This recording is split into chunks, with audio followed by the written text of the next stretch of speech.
Hello friends and welcome. I'm Sarah Liz and I have some fun projects for you today. We're going to make 2 cards that make for super quick and easy card sets, which are great for adding to your stash or as gifts. So for this first one, we're going to use this slimline cover plate that I love so much. This one is the geometric twist, but they have a bunch of them. I'm going to put a few of them up on screen here. There's the Celtic twist and the woven, which are also top favorites of mine, but there's also the blossom. And then there's like a disco ball one. You guys, I'll try to link a bunch of them below in case you're interested. I just think it makes for a really quick and easy background. And I'm just adding a wash of color to create that gradient from dark to light.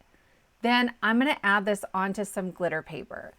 I sometimes have a hard time getting my cardstock to stick to glitter paper, especially the non-stick paper like this one.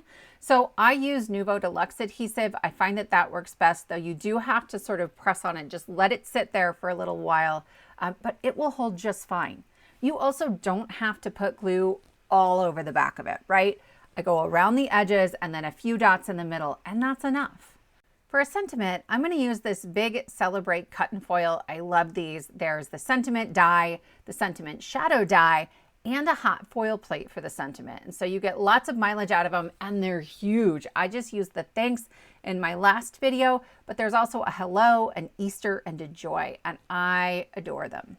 So I'm adding this one onto some vellum, and I've stacked it up a few times. I also like to put one more layer of cardstock on the back of that vellum, just to give it a little bit more shadow.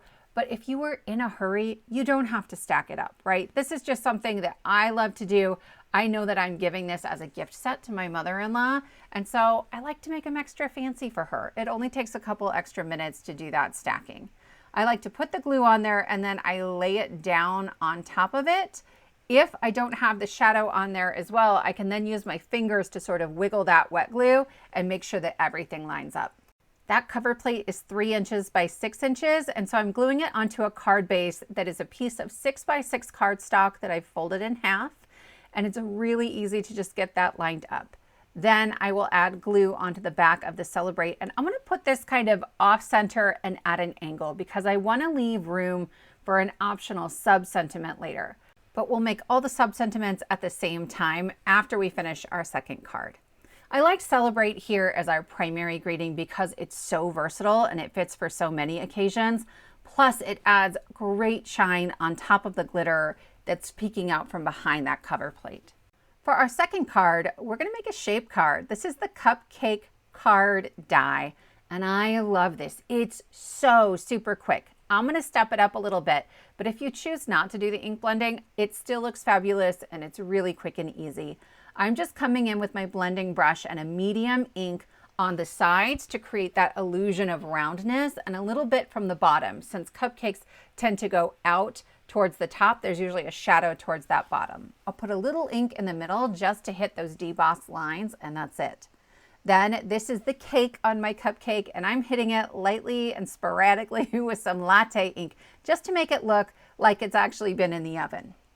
I cut my frosting from pink, but then again from white, and I just use my pencil to fill in the deboss detail, and I'm going to extend those lines. I just want to show you where I'm going to cut. I'm creating a stencil for myself.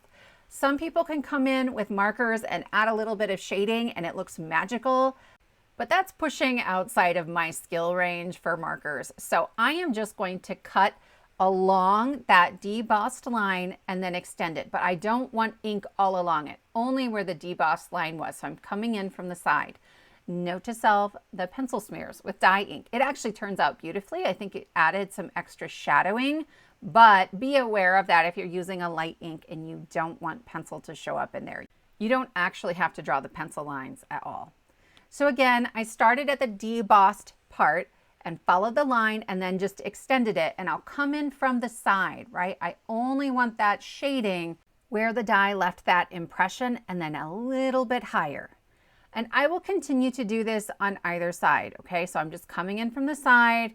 When I get to the bottom, I can actually cut both of those pieces at the same time, and I just let them meet in the middle because again, I'm really only trying to get the ink on the sides, right? Coming up from the corners.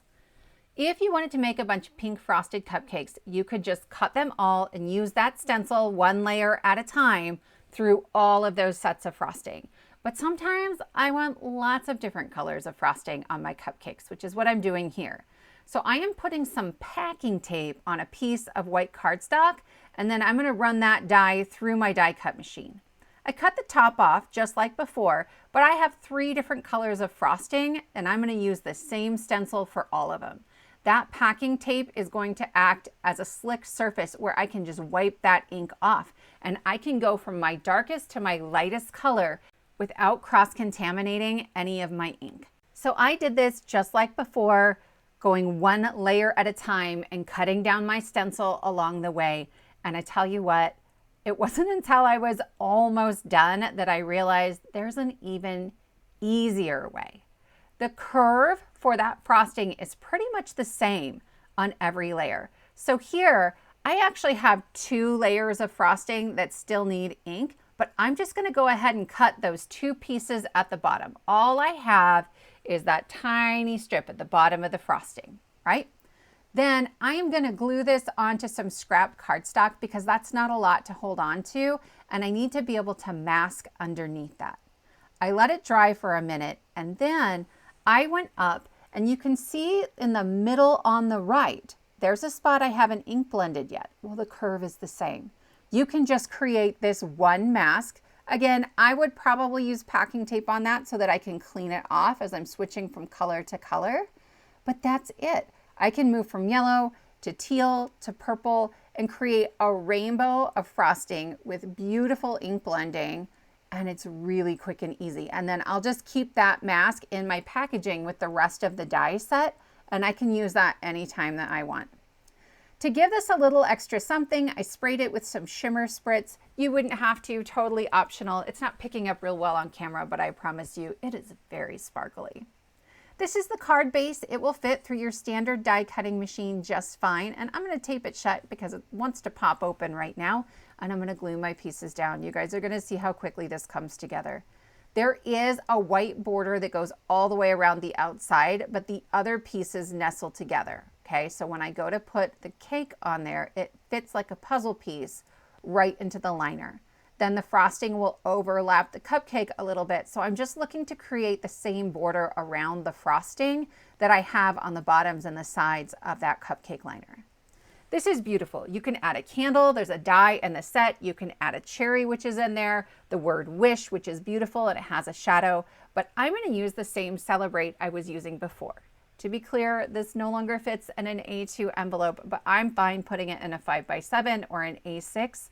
Once again, I have stacked up my Celebrate. I have 1 layer of 65-pound gold foil cardstock, and then I have 3 layers of, it's about 100-pound craft cardstock. When layered behind gold, it's almost as if you cut all those layers from gold.